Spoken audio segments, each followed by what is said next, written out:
Meus amigos, meu nome é André Lima, eu coordeno o projeto Radar Clima e Sustentabilidade do Instituto Democracia e Sustentabilidade e sou colunista do portal Congresso em Foco, tratando dos temas de meio ambiente, sustentabilidade e clima. Hoje eu quero falar do projeto de lei, um dos mais importantes projetos que hoje tramitam no Parlamento brasileiro, que é o projeto de lei federal, de lei geral de licenciamento ambiental, 3729 de 2004, o projeto desde 2004 tramita na Câmara e agora está assim, digamos, na reta final de ser aprovado na Câmara dos Deputados e eu quero fazer alguns registros aqui. Primeiro, parabenizar o deputado Kim Kataguiri por ter permitido por pelo menos mais um mês de debate e as 10 audiências públicas que aconteceram na Câmara dos Deputados, em que ele esteve presente e pôde examinar e avaliar a qualidade das apresentações, né? Foram realmente audiências muito pertinentes, muito consistentes. Disso surgiu uma terceira versão do substitutivo do deputado Kim, que foi publicada, se não me engano, no dia 18 ou 17 de julho. Eu quero falar dela. Dizer o seguinte, houve avanços, né? Alguns avanços, algumas coisas que foram ponderadas nas audiências públicas foram incorporadas, eu vou destacar algumas delas aqui, como por exemplo um papel mais incidente do zoneamento ecológico econômico no licenciamento ambiental, que é bem importante para orientar, dar a base de informação qualificada para o licenciamento, limitar o licenciamento ambiental por adesão e compromisso só a atividades de baixo impacto, a possibilidade de contratação de especialistas pelos órgãos ambientais às custas do empreendedor, o cadastro positivo de consultores, uma maior participação em audiências públicas, a reafirmação da Convenção 69 da OIT, enfim, houve alguns avanços, mas tem problemas graves e eu acho importante destacar, registrar, graves mesmo.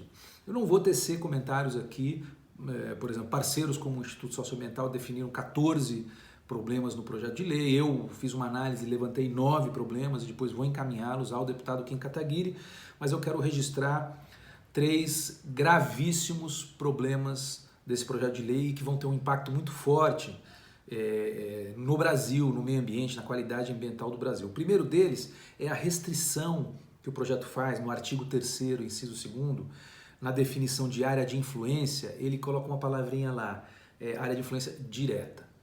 Ao fazer isso, elimina a possibilidade de se exigir medidas compensatórias, mitigadoras, de se analisar os impactos indiretos de um empreendimento. Eu vou dar o exemplo clássico.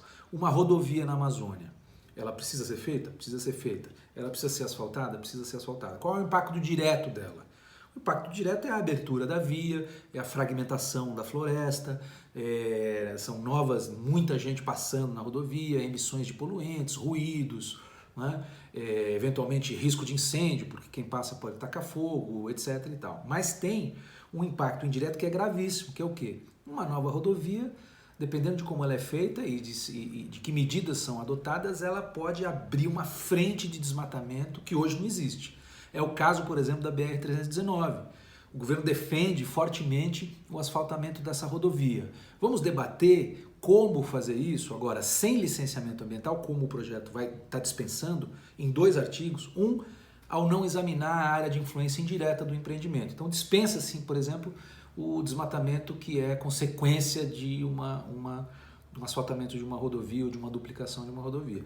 E por outro lado, um outro artigo, né, o artigo 8º, inciso 2º, ele dispensa de licença a melhoria e a modernização de empreendimentos, como por exemplo uma rodovia.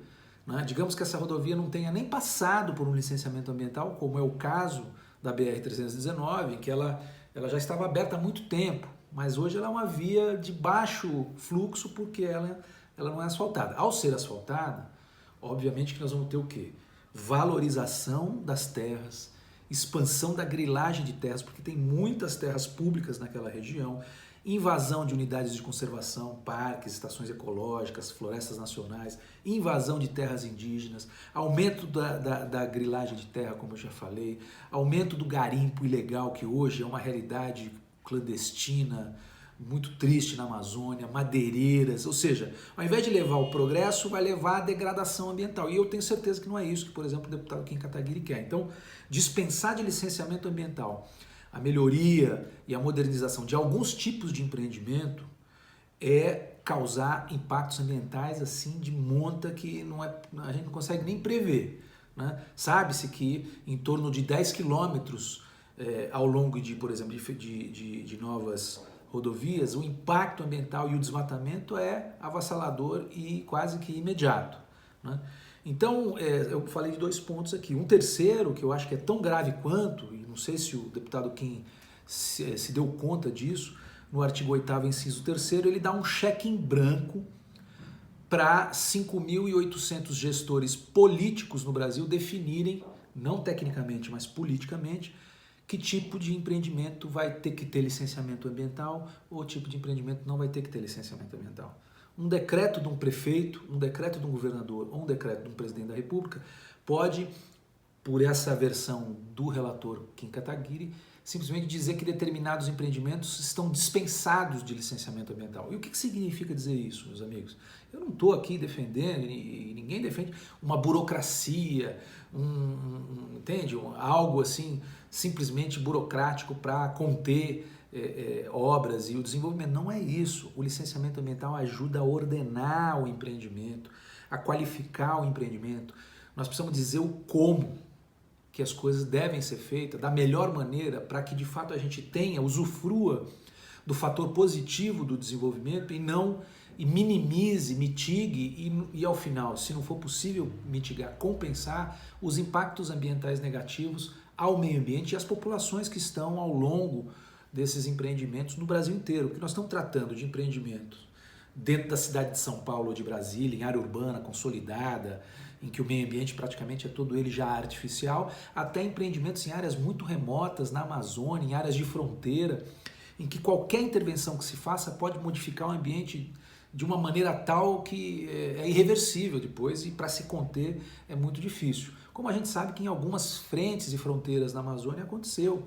A própria BR-163 hoje é uma frente de expansão de desmatamento, de grilagem, de garimpo, de madeireira clandestina, que está difícil conter isso com política pública. Depois a gente não dá conta.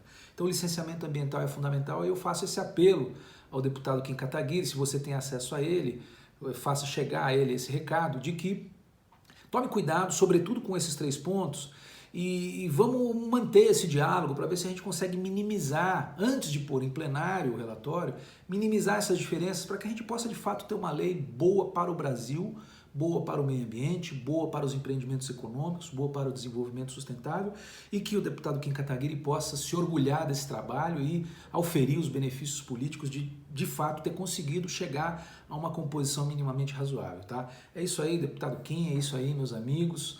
E vamos ver se a gente consegue nos próximos dias reverter esse problema. O projeto de lei hoje, infelizmente, na minha visão, ainda não está pronto para ser votado com essas 3 bombas de desmatamento e de degradação ambiental ainda contidas nele.